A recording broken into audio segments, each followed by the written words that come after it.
ஓம் விநாயக நம, ஓம் விக்னராஜா நம, ஓம் கௌரிபுத்திர நம, ஓம் நம ஸ்ரீநமா அகிலம் நம கங்கணபதேவனான பரிமளபத்தபத்தியாமி சமர்ப்பியாமி. ராஜமாணிக்கம் குணசீலன் என்ற இந்த நபர் இஸ்லாத்தை தழுவி இப்பொழுது அப்துல்லாவாக உங்கள் முன்னால் காட்சி தந்து கொண்டிருக்கின்றார்.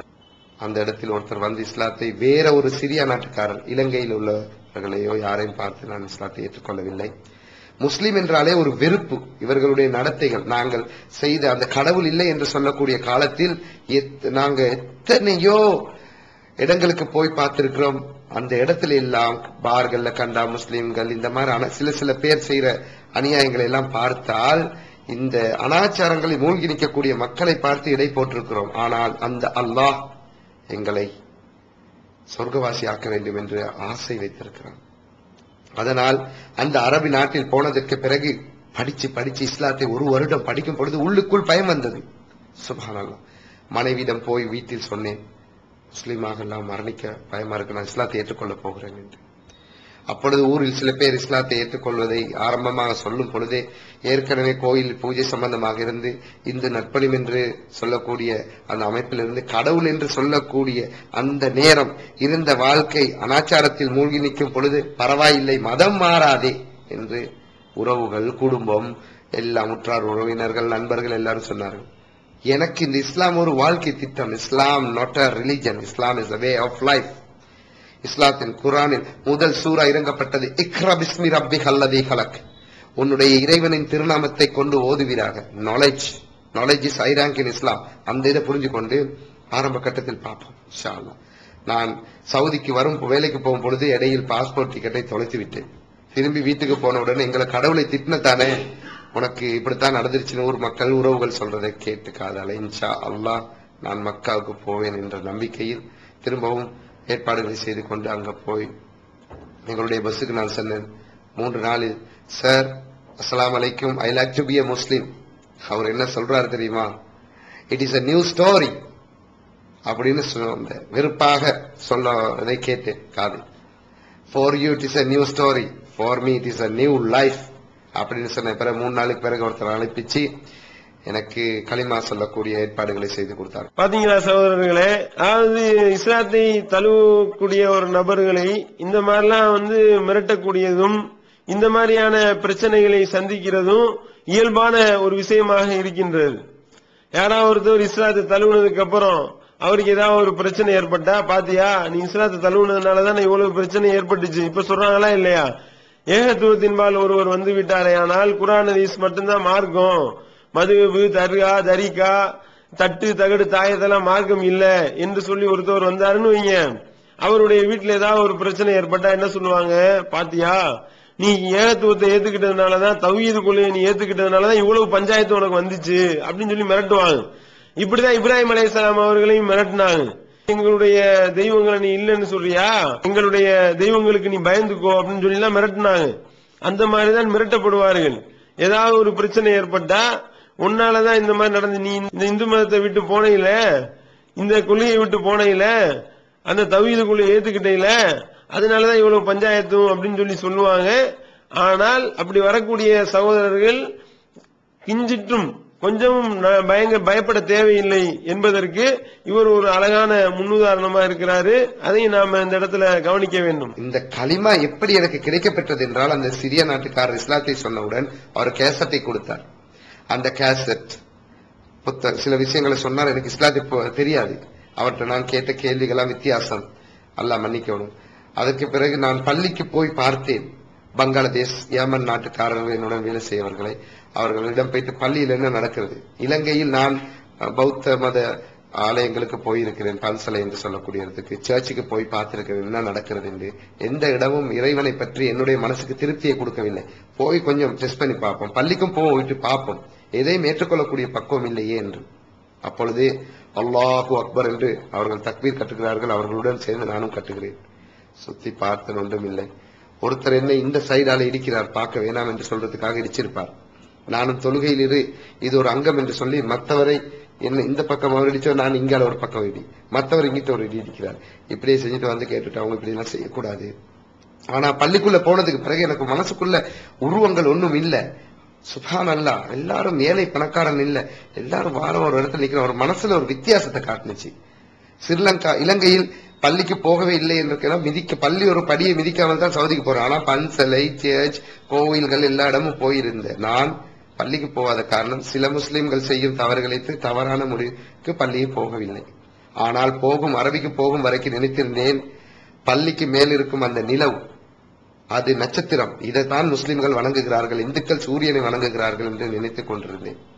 ஆனால் அந்த ஏக இறைவன் அல்லாஹ் உடைய ரஹமத்தில் எனக்கு இந்த இஸ்லாம் ஒரு இனிய மார்க்கம் என்ற செய்தியில் இந்து மக்கள் கேட்கும் கேள்விகளை அவர் தக்க பதில்களை கொடுப்பதை பார்த்து என்னுடைய மனதில் ஒரு மாற்றம் உருவாகி, அதற்கு பிறகு கொஞ்சம் கொஞ்சம் படிப்போம் என்று ஆசைப்பட்டு கொஞ்சம் இன்ட்ரெஸ்டா பார்த்து அந்த கேசட் வரும் பொழுது 1-2 பாகங்களை பார்த்துட்டு என்னால் இருக்க முடியவில்லை. வீட்டில் போய் சொன்ன பிறகு இந்த செய்தியை சொன்ன பிறகு பாஸ்போர்ட் தலைஞ்சு திரும்பியும் சவுதிக்கு போய் அந்த அரபியிடம் சொன்ன கதையை சொல்லிவிட்டேன். அன்புக்குரிய சகோதரர்களே, சகோதரர் அப்துல்லா ராஜமாணிக்கம் அவர்கள் தமிழ்நாடு தௌஹீத் ஜமாத் மாநில தலைமையகத்தில் நடைபெற்ற 1 மாத பேச்சாளர் பயிற்சி முகாமில் உரையாற்றும் பொழுது தன்னுடைய அனுபவங்கள் சிலவற்றை நம்மிடம் பகிர்ந்து கொண்டார். அந்த நிகழ்ச்சியில் அவர் தம்மிடம் பகிர்ந்து கொண்ட இது குறித்த செய்திகளை இப்பொழுது நீங்கள் பார்க்கலாம். அந்த அரபியால் இருக்கும் பொழுது ஒரு சகோதரன் மாற்று சிரியா நாட்டை சேர்ந்தவன் வந்து எனக்கு இஸ்லாத்தை போதிக்கிறான். எப்படி லேசின் மாஃபீஜ் இஸ்லாம், தால இஸ்லாம். அப்ப எனக்கு ஆத்திரத்துல கல்லி வள்ளி லேசின் தாலா மாஃபீஜி முஸ்லிம் மாமா பக்தன் ஸ்தக்ஃபரல்லாஹ் அப்படி நான் கேட்ட மனிதன், ஏன்டா நீ இஸ்லாமத்துக்கு வான்னு கூப்பிடுறீங்க, உன்னோட அல்லாஹ் ஏன் முஸ்லிம் அம்மா அப்பா வயித்துல என்ன படைக்கலன்னு கேட்ட கேள்வி. சுப்ஹானல்லாஹ், ஒரு கனவு என்னுடைய வாழ்க்கையை மாற்றியது. அதற்கு முதலில் இனிய மார்க்கம் CD இல்ல, அது வந்து அன்னைக்கு CD என்று போட்டிருக்கிறாங்க, அது வந்து கேசட் 2003 என்று நினைக்கிறேன். சகோதரர் பி ஜெயினுல்லாப்தீன் அவர்களுடைய CD எனக்கு கிடைச்சது பார்க்கறதுக்கு. பாகம் 15 வரைக்கும் எனக்கு தொடர்ந்து ஒரு சகோதரன் கொடுத்தாரு. இதை பார்த்துட்டு இன்ஷா அல்லாஹ் நம்ம முஸ்லீம் ஆகாம சாகவே கூடாது. CDகளை பார்த்துக்கொண்டு இதுதான் இஸ்லாம்னு தெரிஞ்சுக்கிட்டு தொழ தெரியாது. சரியா, நான் போன ஊர்ல நிறைய முஸ்லீம் இல்லாத சகோதரர்கள் இந்துக்கள் கேள்வி கேட்பாங்கன்னு நினைச்சேன். எனக்கு இந்த இஸ்லாம் ஒரு இனிய மார்க்க CD பார்க்கையில ஒவ்வொருவரையும் உள் வாங்கிட்டேன். இப்ப சொன்ன சூரத்துல் ஃபாத்தியாவும் ஏற்கனவே பார்த்தது ஒண்ணு, எங்க இப்ப யாரும் மௌலவிமார் சொல்லி கொடுக்கல. பள்ளியில இஸ்லாத்தை தெரிஞ்சுக்கொள்ள சிங்களத்துல வருவாங்க ஸ்கூல் ஸ்டூடெண்ட் பேரண்ட்ஸ் எல்லாம், மற்ற அண்ணனே மானுங்க மௌலவிமாருங்க, ஏன் எனக்கு தெரியாது, சிங்களத்துல எக்ஸ்பிளைன் பண்ணேன். நான் எனக்கு கால் பண்ண அப்துல்லா எங்க இருக்கீங்க வாங்க உடனடியா. நான் போயிட்டு இஸ்லாத்தின் 5 கடமைகளை சொல்லிட்டு வேண்டிய கேள்வி கேளுங்க பதில் சொல்றேன்னா இங்கதான் போட்டாச்சு இஸ்லாம் ஒரு இனிய மார்க்கம், அதை தான் கேட்பான்னு தெரியும். அந்த கேள்விகள் அவ்வளவுக்கும் பதில சொல்லுவேன். வந்தாய் மற்ற குரானை காத்து எந்த குழு அந்த ஒரு குரான் எனக்கு தர முடியுமா? சுப்ஹானல்லாஹ், இன்ஷா அல்லாஹ் 100க்கும் அதிகமான குரான் தேவைப்படுகிறது தனி மனித தாவாவிலே. அன்புக்குரிய சகோதரர்களே, சிரியா நாட்டை சேர்ந்த ஒரு நபர் வந்து தாவா பண்ணிருக்காரு சவுதி அரேபியால. அப்பதான் அவர் வந்து இந்த ஏகத்துவத்தை தழுவக்கூடிய ஒரு மகத்தான ஒரு நேர்வழியை அல்லாஹ் அவருக்கு வழங்கி இருக்கின்றான். அவருடைய அந்த வாழ்க்கையில திருப்பு முனை ஏற்படுத்தியது எது? அவரை தன்னுடைய அனுபவத்தை பகிர்ந்து கொள்கிறார். இஸ்லாம் ஒரு இனிய மார்க்கம் என்ற அந்த DVD சகோதரர் பிஜே அவர்கள் பதிலளித்த அந்த DVD அதுதான் அவருடைய உள்ளத்துல ஒரு மிகப்பெரிய பிரளயத்தை ஏற்படுத்தி விட்டது என்று அவர் கூறி காட்டுறாரு. சாமி கும்பிடாதவங்க எல்லாம் நல்லது செய்யறாங்க, அவங்க சொர்க்கத்துக்கு போக முடியாதா? அழகான கேள்வி கேட்டிருக்காரு. கடவுள் என்று எடுத்துக்கொண்டோமையானால் அவர் எந்த பலவீனத்துக்கு அப்பாற்பட்டவரா இருக்கணும். கடவுள்னா என்ன கிடையாது, அவருக்கு மறதி கிடையாது, தூக்கம் கிடையாது, கடவுளுக்கு தூக்கமும் கிடையாது, கடவுளுக்கு நோய் நொடியும் கிடையாது, கடவுளுக்கு கவலையும் கிடையாது, கடவுளுக்கு பயம் கிடையாது, கடவுளுக்கு சோர்வு கிடையாது, இந்த அசதி கிடையாது. பல கேள்வி கேட்கலாம் வந்தேன், எல்லா கேள்வியும் தெளிவாயிட்டேன். பொதுமக்கள் மத்தியில வச்சு அவன் கண்ண நோண்டு, எதை பார்க்க கூடாது, அவன் கண்ண நோன்றதை பார்க்க கூடாது, அதுக்கு முந்தி அவன் நோண்டுறாள் அதை பாரு, நீ நோன்றது பதிலடி. அதுல கேட்கப்படக்கூடிய கேள்விகள் அதற்கு அறிவுபூர்வமாகவும் குர்ஆனை அடிப்படையிலையும் சகோதரர் பிஜே அவர்கள் அளிக்கக்கூடிய பதில்கள் ஒரு மிகப்பெரிய ஒரு மாற்றத்தை அவருக்குள்ள ஏற்படுத்தி இருக்கின்றது. அல்லாஹ் அத்தகைய வழியில இவருக்கு நேர்வழி காட்டி இருக்கின்றான். நான் ஸ்ரீலங்கா வந்துட்டேன்.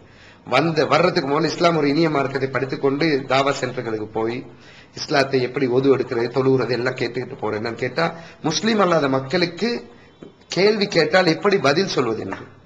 சுபஹானல்லாஹ், அங்க போய் பார்த்தால் அந்த மக்கள் வந்து கேட்டார்கள். கேட்டதுக்கெல்லாம் சரியான பதில் என்ன கேட்ட, நீங்க ஏன் போனீங்க, இதுக்கு காரணம் என்ன, சலாம் என்றால் என்ன என்று தெரியாத அந்த சமுதாயம் எல்லாத்துக்கும் இஸ்லாத்தை பத்தி கொஞ்சம் கொஞ்சமா எடுத்து பிரச்சாரம் செய்ய ஆரம்பிச்சு. ஆனால் எதிர்ப்புகள் வந்தது. முஸ்லிம்கள் மத்தியிலிருந்து. உக்குவத்தை என்னும் மஹல்லாவில் நாங்கள் ரக்வானையில் 10 பள்ளிகள் நிரம்பி இருக்கிறோம். அந்த 10 பள்ளிகளில் ஒரு மஹல்லா உக்குவத்தை என்னும் மஹல்லா. அந்த மஹல்லாவில் அல்லாஹு அக்பர் என்று நெஞ்சில் தக்பீர் கட்டும் பொழுதே இவனை இப்படி என்று சொல்லி எல்லா மக்களும் ஒருவருக்கொருவர் சொல்லி கேலிப்படுத்திக் கொண்டுள்ளதை பார்த்து ஒரு நாள் கட்டாரில் இருந்து வந்த ஜமாத் மக்களோட அரபி பேச தெரியும் மாஷா அல்லான்னு ஓரளவு. அப்ப அந்த மக்களிடம் நான் சொன்னேன், இந்த இலங்கையில் உள்ள மக்கள் அதிகமாக சீதன கொடுமையில் மூழ்கி இருக்கிறார்கள், முஸ்லிம் என்று சொல்லிக் கொண்டு வட்டி வாங்குகிறார்கள். இந்த மக்கள் கூட்டுத்துவா, குனூத்து, பாத்தி, அந்த கத்தம் இதெல்லாம் மார்க்கத்தில் இல்லாததை செய்கிறார்கள் என்று சொல்லி அவர்கள் வாசிக்கக்கூடிய அந்த கிதாப் அமல்களின் சிறப்பு, அந்த கிதாபில் குரானுக்கு முரணான விஷயங்கள் இருக்கிறது. குரானில் இரத்தம் ஹராம், தானாக செத்தது ஹராம், பண்டியினுடைய இறைச்சி ஹராம், படைக்க பூஜிக்கப்பட்டது ஹராம் என்று அல்லாஹ் சுப்ஹானஹு வ தஆலா கூறியிருக்கும் பொழுது இவர்கள் ரசூல் ஸல்லல்லாஹு அலைஹி வஸல்லம் அவருடைய இரத்தத்தை கொடுத்த சஹாபி சொர்க்கம் சென்றார் என்ற தலைப்பிலேயே ஜும்மா குத்துபா பிரசங்கம் செய்கிறார்களே, இதெல்லாம் இஸ்லாத்துக்கு முரணாக இருக்கிறது என்று அவர்களுக்கு வெளிப்படையா சொல்லும் பொழுது அவர்கள் சொன்னார்கள், அவர்கள் வந்தவர்கள் கட்டாரில் இருந்து வந்தோம். இவர்கள் எதிர்ப்பு ஆரம்பிச்சார்கள், பள்ளியில பிரச்சனை பண்ண ஆரம்பிச்சார்கள். இப்படி இருக்கும் பொழுது எல்லாம் சேர்ந்து யூதன் ஏற்கனவே இஸ்லாத்தை ஏற்றுக்கொண்ட ஒரு அரசியல் சாஜார்னு சொல்லக்கூடிய மனிதனை தமிழை துளுக்கன்னு சொல்லி காரெல்லாம் உடைச்சி மக்கள் வர்றதை தடையா இருக்கிறாங்க இந்த முஸ்லீம்கள். என்னடா இஸ்லாத்துல இப்படி வாய்க்கிலேயே சொல்றீங்க, இத்தனை பிரிவுகள் இருக்கிறார். நாங்க பகிரங்கமா அவங்களுக்கு சொல்றோம். நான் சொல்றேன் இன்ஷா அல்லாஹ் 1 மாதம் ட்ரைனிங்க்கு நான் வந்திருக்கிறேன். பகிரங்கமா குர்ஆனையும் சஹீஹான ஹதீஸையும் வாசித்தால் 4 மாசம் நான் வாரேன் உங்களோட. நீங்க வாசிக்கிற கிதாப்ல எங்க பள்ளியில நம்மட பள்ளியில அசரத் சுபோ தொழுதோன்னு வாசிக்கிறாரு. 40 வருடங்கள் ஒரே ஒதுவோடு இருந்தாராம் ஒருத்தர் பெரியார்னு சொல்லி. நானும் இஸ்லாத்தை ஏற்றுக்கொண்ட ஒருத்தர் யாசிர் என்னும் அவர் கிறிஸ்தவத்தை போதித்தவர், அவருக்கும் இஸ்லாத்தை தாவா பண்ணி அவர் அந்த பள்ளியில செக்ரட்டரி ஆனார். கூப்பிட்டு பள்ளி அசரத்தை கூப்பிட்டு இங்க வாங்க, இதெல்லாம் இஸ்லாத்துல உள்ளதான்னு கேட்டுட்டு, இது பாய் இஸ்லாத்துல இல்ல, இருந்தாலும் செய்ய வழியில அந்த புஸ்தகத்துல இருக்கு, இதெல்லாம் கொண்டு போயிட்டு ஆத்துல வீசுங்க. குரானை கொண்டு போயிட்டு நாங்க வைக்கிறோம், தமிழ் தர்ஜமத்து குரானை எடுத்து கொண்டு போயிடுறாங்க, ஒழிச்சிடுறாங்க. அதுக்கு பிறகு நாங்க பார்த்த இது ஒரேடியா பிரச்சனை போனா பள்ளியில் அடிச்சு ரத்த சிந்த தேவையில்ல அல்லாட மாளிகைன்னு சொல்லி ஸ்ரீலங்கா தௌஹீத் ஜமாத்தோட சேர்ந்து குரானையும் சஹீஹான ஹதீஸான ஆராய்ச்சி பார்த்தோம். இருக்கு அமைப்புகள்ல இவங்க மாஷா அல்லாஹ் தப்லீகெல்லாம் பகிரங்கமா வழிகேடுன்னு விளங்குது. நம்ம இவங்களோட தொழுவோம், இவங்களோட பாப்போம் என்ன நடத்து ஜும்மா நடத்துறாங்களான்னு தொடர்ந்து ஜும்மாக்களை நடத்தி கொண்டு வந்தாங்க. அன்புக்குரிய சோழர்களே, இவருடைய அனுபவங்களை நீங்க பாத்தீங்கன்னா தப்லீக் ஜமாத் என்று சொல்லக்கூடியவர்களுடைய உண்மை முகம் இவருடைய அனுபவத்தின் வாயிலாக வெளிப்படுவதை நாம பார்க்கின்றோம். தப்லீக் ஜமாத் என்று சொல்லிக்கொண்டு ஊர் ஊராக பேக்குகளை எடுத்துக்கொண்டு சட்டி முட்டிகளை தூக்கி கொண்டுகிட்டு போய் நாங்க தொழுகைக்காக மக்களை அழைக்கிறோம் அப்படின்னு சொல்லக்கூடியவர்களுடைய உண்மை முகம். அந்த தப்லீக் ஜமாத்தார்களாலதான் இவர் அளவுக்கு அதிகமாக பாதிக்கப்பட்டிருக்கின்றார். நெஞ்சில கை கட்டி தொழுவதையும் விரலாட்டி தொழுவதையும் கேலி பேசக்கூடிய ஒரு நிலை. பள்ளிவாசலுக்குள் வைத்து தாக்கப்படுகின்றார். ஒரு பக்கம் என்னடா அப்படின்னா எல்லாரையும் தொழுகைக்கு வாங்க அப்படின்னு கூப்பிடுவாங்களாம். இன்னொரு பக்கம் நபி வழி அடிப்படையில் தொழுகிறவனை அடிச்சு விரட்டுறது. இதுதான் இவருடைய உண்மை முகமாக இருக்கிறது. அதோடு மட்டுமல்லாம ஒரே ஒழுவை கொண்டு 40 வருஷம் ஒருத்தவர் தாக்கு எடுத்த ஒழுவை கொண்டு ஃபஜ்ரை 40 வருஷம் தொழுதாரு. இதெல்லாம் படிச்சு பார்த்தா வெறுத்து போயிருக்காரு. இப்படிலாம் எப்படி கூடும்? ரத்தம்ன்றது ஹராமாச்சே. ரசூல் ஸல்லல்லாஹு அலைஹி வஸல்லம் அவர்களுடைய ரத்தத்தை குடிச்சா அவருக்கு சொர்க்கம் கன்ஃபார்ம் ஆயிருச்சு என்று சொல்லப்பட்ட அந்த உரையெல்லாம் கேட்டு வெறுத்து போய் இந்த மாதிரியா மார்க்கத்தை இருட்டடிப்பு செய்வீர்கள் என்று சொல்லி ரொம்ப வெறுத்து போயிருக்காரு. அதோடு மட்டுமல்லாமல் குர்ஆன் எடுத்து வாசிச்சிருக்காரு. குர்ஆன் எடுத்து வாசிச்சா குர்ஆன் எடுத்து நீ படித்தாயானால் குர்ஆன் உன்னை வழிகெடுத்து விடும் என்று சொல்லி அவர்கள் இவரை வழிகெடுத்து இருக்கின்றார்கள். இதுதான் இவர்களுடைய உண்மை முகமாக இருக்கிறத நாம பார்க்கின்றோம். இவங்க இந்த தப்லீக் ஜமாத் சகோதரர்கள் சிந்திக்க வேண்டும். நீங்க தொழுகைக்காக ஊர் ஊரா போய் அழைக்கின்றீர்களே, இஸ்லாத்துக்கு வரக்கூடியவர்களை விரட்டுவதுதான் உங்களுடைய வேலையா என்பதை தப்லீக் ஜமாத் சகோதரர்கள் சிந்திக்க கடமைப்பட்டிருக்கின்றார்கள். ஸ்ரீலங்கா தௌஹீத் ஜமாத்தோட இணைஞ்ச உடனே அவங்க பாக்குறாங்க இந்த தனிநபர் தாவாவில் இந்த மக்கள் செஞ்சு கொண்டிருக்கிறான், இவனுக்கு ஒரு உற்சாகமா ஜும்மால தொடர்ந்து நடத்திக்கிட்டு போற நேரம் யாரு எங்களுக்கு அந்த பள்ளியில பிரச்சனை பண்ணாங்களோ அந்த மக்கள் எல்லாரும் ஒரு கால இஸ்லாத்தை தழுவி வருவாங்க. ஏன்னா அறியாத மக்கள் பாவம். ஆனால் அங்க உள்ள சில தப்லீக் கொள்கை பிடிவாதக்காரங்க என்ன கொலை செய்யறதா நன் முஸ்லிம்களுக்கு சொல்லியிருக்காங்க. பரவாயில்ல, அல்லாஹ்வுடைய கிருபையால எனக்கு சகிதனும் அந்தஸ்து அல்லாஹ் கொடுக்கணும். இவங்க தான் எனக்கு எதிரி. சிங்கள மக்களுக்கு, ஆயிரக்கணக்கான மக்களுக்கு நாங்க இஸ்லாத்தை எடுத்து சொல்லி இருக்கோம். பல மக்களுக்கு இஸ்லாத்தை எடுத்து சொல்ற நேரம் இதுவரைக்கும் ஒரு சிங்கள மக்கள் எதிர்த்ததில்லை. நான் கோயில்ல பூசாரியா இருந்து அதே ஊர்ல தான் வாழ்றேன். சுத்தி இந்துக்கள், இன்னை சுற்றி வாழக்கூடிய ஒரு 500 குடும்பங்கள் இந்துக்கள் இருக்கிறது. இதுவரைக்கும் என்னை நீ என்று சொன்ன ஒரு கல் அடிச்சதில்லை. ஆனா முஸ்லிம்கள் எங்களுடைய மானத்துல கை வைக்கிறாங்க. தௌஹீத் அமைப்புல தொலை போறோன்னு செத்தா இடம் கொடுக்க மாட்டேங்கிறாங்க. யாரு மையத்தை அடக்கம் பண்றதுக்கு. பரவாயில்ல, மையத்தை அடக்கம் பண்ண வேணாம்னு சொன்னா அவங்க வாசல்ல கொண்டு போயிட்டு வச்சுட்டு வந்துருவோம். மையத்தினுடைய இடம் அவங்களுக்கு சொந்த மாதிரி அதையும் சொந்தம் கொண்டாடுறாங்க. அப்படித்தான் நடந்துகிட்டு இருக்கு. இஸ்லாத்துக்கு வந்த மக்களை வழிமறிக்கிறாங்க. ஏன் இந்த மாதிரி செய்றீங்க? இந்த மாதிரி தவறான வேலைகள் செய்யாதீங்க. இணை வைப்பிலிருந்து வந்த எங்களுக்கு நிம்மதியா இருக்க விடுங்க. உரலுக்கு ஒரு பக்கம் இடி, எங்களுக்கு 2 பக்கம் இடி. உறவுகள் முஸ்லீம் ஆகல. என்னுடைய சகோதரன் RSS, அவர் இந்து நற்பணி மன்ற பொறுப்பாசிரியரா இருக்கிறாரு. அந்த ஊர்ல எல்லா மக்களும் இந்துக்களோட இருக்கும். இது வரைக்கும் ஒருத்தர் எங்களை எதிர்த்தது இல்ல. சரியா? நாங்க எல்லாத்துக்கும் தாவா பண்றோம். 12 மணி 1 மணி இருந்தாலும் இவங்க போயிட்டு நன் முஸ்லீம் சொல்றாங்க, இவரை கொஞ்ச காலத்துல போட்டு தள்ளிடுவோம், இவரு முஸ்லீமுக்கு எதிரி யூதன்னு சொல்றாங்க. அப்ப இஸ்லாத்துக்கு வார மக்களுக்கு தடையா ஏன் இருக்கிறீங்க? இந்த குர்ஆன் முழு மனித சமுதாயத்துக்குமே இறக்கப்பட்ட வேதம். அல்லாஹ் சுப்ஹானஹு வ தஆலாவால் இறக்கப்பட்ட இந்த வேதத்தை ஏன் மற்ற மனிதர்கள் சொல்றது தடையா இருக்கிறீங்க? நீங்க சொல்றது சரியா இருந்தா நாங்க சேர்றோம். நாங்க சொல்றது சிந்திச்சு பாருங்க. குர்ஆனையும் சஹீஹான ஹதீஸையும் மட்டும் பின்பற்றுங்க. அதை பின்பற்றினா உங்களுக்கு என்ன? நீங்க செய்யறது பிழைன்னு நாங்க ப்ரூஃப் பண்ணாலும் உங்களுக்கு விளங்குதில்லை. பாருங்க, இஸ்லாத்தை ஏற்றுக்கொண்ட ஒரு நபருக்கு எங்கிருந்து கொலை மிரட்டல் வருது? நீ தௌஹீதுல இருப்பாயானால், இந்த ஏகத்துவ கொள்கையை நீ ஏற்றுக்கொள்வாயானால் உன்னை கொலை பண்ணி விடுவோம் என்று சொல்லி தப்லீக்வாதிகள் மிரட்டி இருக்கின்றார்கள் என்றால் எங்க போய் கொண்டிருக்கின்றார்கள் இவங்க? கொஞ்சம் யோசனை பண்ணி பாருங்க. அப்ப எந்த அளவிற்கு நிலைமை மோசமா போய் கொண்டிருக்கின்றது. ஒரு பக்கம் பார்த்தா அவங்க ஒண்ணுமே தெரியாத அப்பாவிகள் மாதிரி முகத்தை வைத்துக் கொண்டிருக்கிறார்கள். இன்னொரு பக்கம் பார்த்தா கொலை மிரட்டல் விடக்கூடிய அளவிற்கு நிலைமை போகக்கூடியதை பாக்குறோம். ஆனா இவர் எதுக்கு அசர்ற மாதிரி இல்ல. கொலை பண்றதா இருந்தாலும் கொலை பண்ணுங்க, எனக்கு இந்த கொள்கை தான் முக்கியம், நான் இந்த கொள்கையில உறுதியா இருப்பேன், அப்படி நான் கொல்லப்பட்டால் எனக்கு ஷஹீதுடைய அந்தஸ்து கிடைச்சிடும் என்று இந்த சகோதரர் சொல்லக்கூடிய அளவிற்கு அல்லாஹ் இவருக்கு ஒரு உறுதியான ஈமானிய வலிமையை வழங்கி இருக்கிறான். எல்லா புகழும் அல்லாஹ்வுக்கு தான். இஸ்லாத்தை ஏற்றுக்கொண்டவர்களை இஸ்லாமிய அடிப்படையில் வாழ விடுங்கள் என்று கேட்டு கெஞ்சக்கூடிய அளவிற்கு நிலைமை போகின்றது என்றால் முஸ்லிம்கள் இதை பார்த்து வெட்கப்பட வேண்டாமா? ஒரு இஸ்லாத்தை நோக்கி வரக்கூடியவருக்கு உதவி செய்யத்தான் இல்ல, உபத்திரமாக செய்யாம இருக்க வேண்டுமா இல்லையா? இந்த அளவிற்கு முஸ்லிம்களாக வரக்கூடியவர், இஸ்லாத்தை தழுவி வரக்கூடியவர்களை இப்படி விரட்டி அடித்தால் நிலைமை என்ன? இவங்க அல்லாஹ்ட்ட பதில் சொல்ல வேணாமா? அல்லாஹ்விடத்துல இவங்க பதில் சொல்ல கடமைப்பட்டிருக்கிறார்களா இல்லையா? அல்லாஹ்வுடைய கிருபையால ஒரு நாளைக்கு 3 மக்கள் முஸ்லீம் அல்லாதவர்களுக்கு இஸ்லாத்தை எடுத்து சொல்ற நியத்தை, ஏன்னா எங்களுக்கு கிடைச்ச பொக்கிஷத்தை மற்றவங்களுக்கு பகிர்ந்து கொள்ளணும்ட்டு மாஷா அல்லாஹ் எங்களோட ஊர்ல நிறைய மக்கள் இஸ்லாத்தை ஏற்றுக்கொண்டிருக்காங்க அல்லாஹ்வுடைய கிருபையால. அதற்கு பிறகு நாங்கள் சில புக்ஸ்களை கொடுப்போம். இந்த இஸ்லாம் மொழி மார்க்க செய்தி, அந்த மாதிரி செய்திகள் எல்லாம் கொடுத்த பிறகு அவங்களுக்கு ஒரு பூசாரிக்கும் நாங்க கொடுத்திருக்கிறோம். அவரும் எனக்கு கீழே உள்ள அசிஸ்டன்ட் இன்னொருத்தரும் அல்ஹம்துலில்லாஹ் போன வாரம் இஸ்லாத்துக்கு அவர் இஸ்லாத்துக்கு ஒரு 4 பேர் இஸ்லாத்துக்கு எடுத்துட்டாரு அல்ஹம்துலில்லாஹ். அந்த மாதிரி பல, ஒரு வீட்டுல ஒருத்தர் இஸ்லாத்துக்கு எடுத்தோம்னு சொன்னா 10 பேர் 12 பேர் அந்த குடும்பத்துல வந்துடுறாங்க. ஏன்னா சில மந்திரங்கள் அதையெல்லாம் சொல்லி அவங்களுக்கு இதெல்லாம் போய் இணை சிலைகள் வழங்காதீங்க அது சொன்ன பிறகு இந்த வந்த மக்களை நாங்க என்ன செஞ்சோன்னு கேட்டா, எங்க ஊர்ல தௌஹீத் அமைப்பினுடைய வளர்ச்சி இல்ல.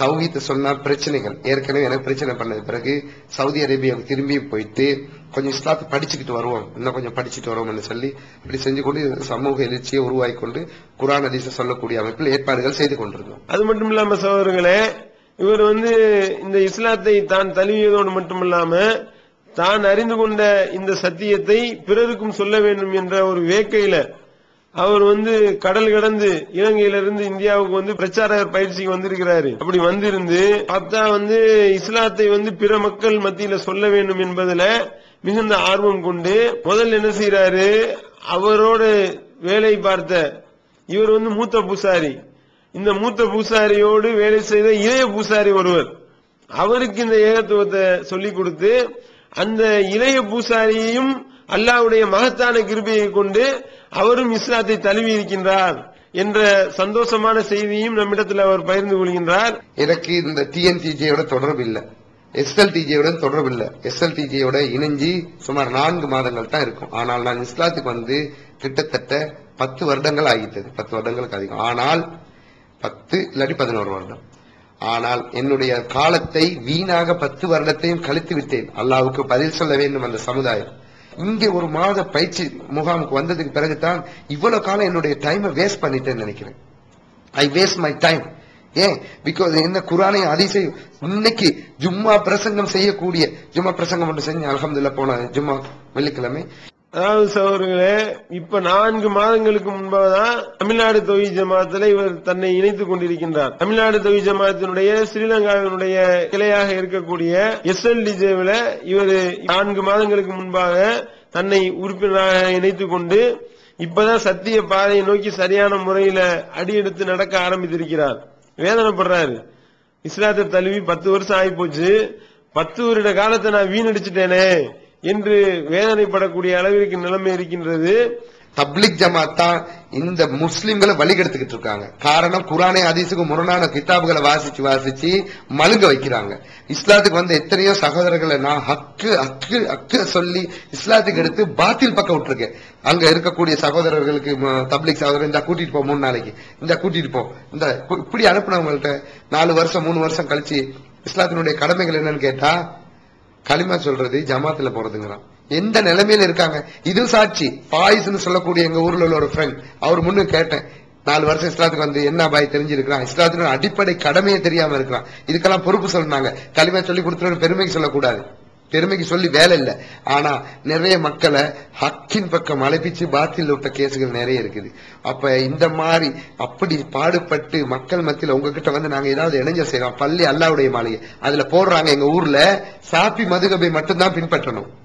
தாவா சுமார் 100 வருடங்களாக இயங்கும் தாவா தப்லீக்கை தவிர வேற எதுவும் இந்த பள்ளியில இயங்கக்கூடாது. அப்ப தாவா தப்லீக்கை தவிர வேற எதுவும் செய்யக்கூடாதுன்னா அப்ப தப்லீக் பள்ளி அதுன்னு சொல்லித்தான் நாங்க வெளியாகிறோம். வெளியாகி தனியா ஒரு 6 மாசம் வெளி இடங்கள்ல போயிட்டு தொழுதுதான் இப்ப ஸ்ரீலங்கா தௌஹீத் ஜமாத்துல சேர்ந்து மாஷா அல்லாஹ் குர்ஆனை ஹதீஸை சொல்ற நேரம் அவங்க எங்களுக்கு சான்ஸ கொடுக்கறாங்க. அதோடு மட்டும் இல்லாமல் இன்னும் அவருடைய பெரிய வேதனை என்னவென்றால், நான் வந்து இஸ்லாத்தை தழுவி பாத்தில் இருந்து மக்களை ஹக்கின் பக்கம் கொண்டு வந்து இஸ்லாத்தின் பக்கம் கொண்டு வந்து அவங்கள கொண்டு போய் திருப்பி தப்லீக்ல கொண்டே விட்டுட்டேனே என்று சொல்லி வேதனைப்படக்கூடிய ஒரு நிகழ்வையும் நாம பார்க்கிறோம். அல்லாஹ்